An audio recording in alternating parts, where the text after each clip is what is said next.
The government just changed the rules on Medicaid. Not the rules most people know about, the ones buried on page 847 of a bill that passed while every news channel was talking about tax cuts. If your parent is in a nursing home right now, or heading toward one, this change affects how much Medicaid will pay, how long they will wait for approval, and whether the program will come after your family's home after your parent dies. And the people who wrote the bill are counting on you not finding out until it is too late. My name is not important. What I am about to show you is, in the next 18 minutes, I am going to walk you through 3 specific changes buried inside the one big beautiful bill that directly affect Medicaid nursing home coverage.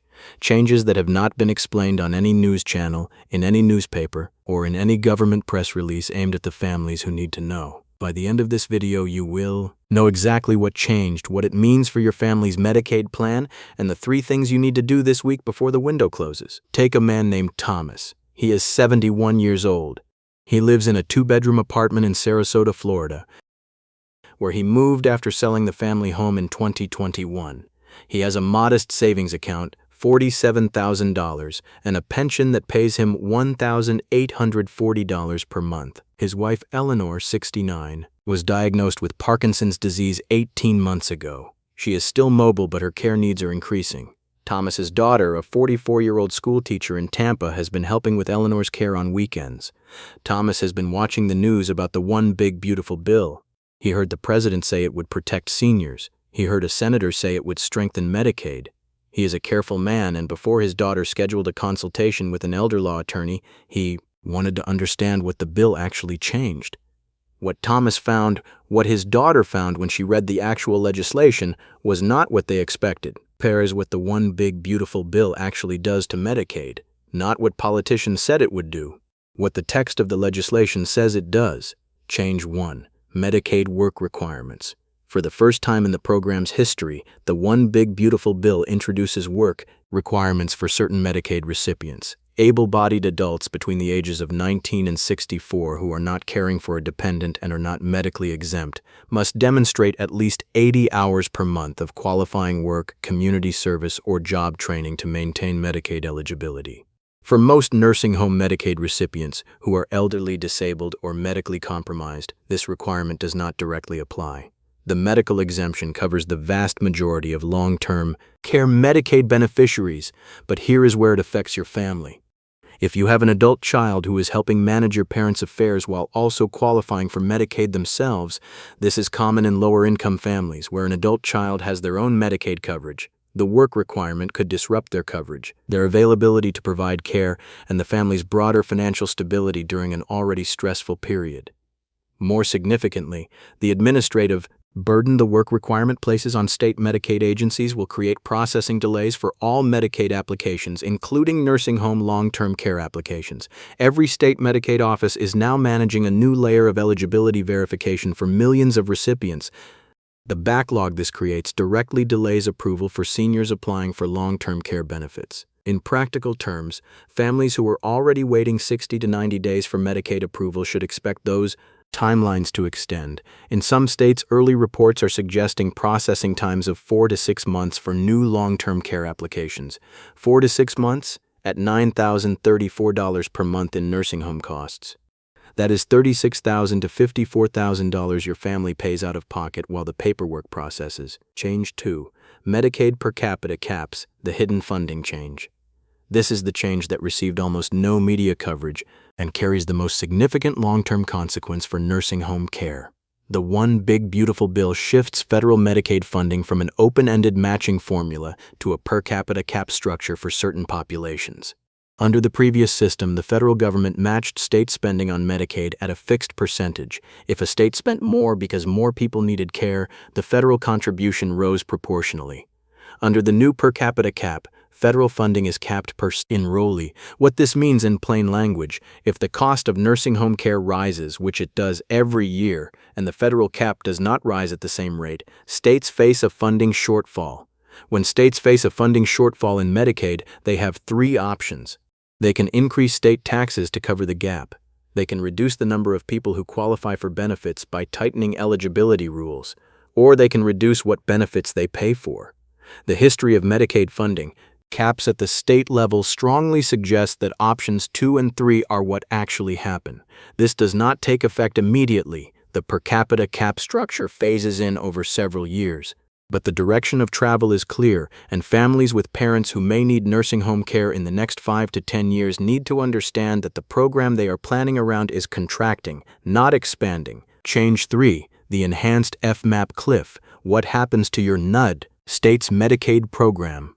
Under the pandemic era enhanced federal medical assistance percentage, states received additional federal matching funds in exchange for maintaining continuous Medicaid enrollment. The One Big Beautiful Bill ends this enhanced matching arrangement on a timeline that creates what health economists are calling a funding cliff for state Medicaid programs. States that have expanded their Medicaid programs, particularly in the South and Midwest where nursing home utilization is highest, will face immediate budget pressure. The states most exposed are precisely the states where Medicaid nursing home coverage is most critical to families: Florida, Ohio, Michigan, Texas, Georgia, North Carolina, and Pennsylvania. What this means for Thomas and Eleanor in Sarasota: the Florida Medicaid program is facing a funding adjustment that will require the state legislature to either increase state spending or tighten eligibility and benefits. Florida has historically responded to Medicaid budget pressure by tightening eligibility rules. The Community Spouse Resource Allowance, the amount Eleanor can keep if Thomas enters a nursing home, could be adjusted downward. The income cap for nursing home Medicaid eligibility could be lowered. The look-back period enforcement could intensify. None of these are confirmed outcomes. They are the predictable policy responses to a funding reduction based on what states have historically done when federal Medicaid dollars decrease. Beakley's Undirect Medi Mimedime. Now I want to give you the 3 things the One Big Beautiful Bill did not change, because this matters as much as what it did change. The 5-year look-back period is unchanged. Medicaid estate recovery is unchanged. The Lady Bird Deed and the Medicaid Irrevocable Trust remain fully effective planning tools in the states that recognize them. The Community Spouse Resource Allowance formula remains intact at the federal level, though states have flexibility in how they implement it. The core Medicaid planning strategies we have covered on this channel, the tools that protect your family's home, limit estate recovery exposure, and manage the look-back period, are not affected by the One Big Beautiful Bill. They work exactly as they did before the bill passed. What has changed is the urgency. The processing delays created by new work requirement verification mean families need to begin Medicaid planning and application earlier than they did before. If your parent may need nursing home care in the next 12 to 24 months, the window to plan is now narrower than it has ever been. The per capita cap structure means the program is more likely to tighten eligibility rules over the next 3 to 5 years, which means the planning tools that work today may be more restricted tomorrow. And the FMAP cliff means state-level changes are coming in the states where your family lives, with consequences that are difficult to predict precisely but directionally clear. If this is the first video you have watched on this channel, I want to make sure you know what we do here. Every week we publish one video that explains a Medicaid rule, a planning strategy, or a legal tool that most American families never learn about until after the crisis has already arrived: the Lady Bird Deed, the 5-year look-back, the nursing home admission form, the spousal impoverishment rules.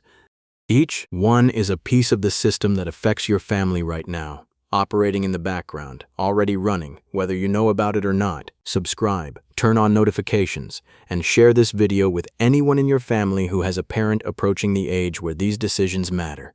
Let me bring this back to Thomas and Eleanor. Thomas called his daughter after reading everything he could find about the One Big Beautiful Bill's Medicaid provisions. His daughter booked an elder law attorney consultation the following week. What they learned is what I want you to take away from this video. The bill does not eliminate Medicaid, it does not end nursing home coverage, it does not retroactively affect families who have already done their planning. What it does is make the window for effective planning shorter, make the administrative process slower, and point the program in a direction that makes it less generous over time, not more.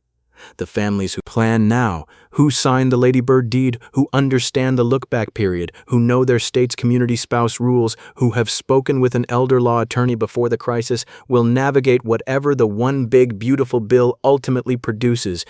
The families who wait will navigate a system that is harder, slower, and less forgiving than the one that existed before the bill was signed. The One Big Beautiful Bill was signed into law. The Medicaid planning Window is still open.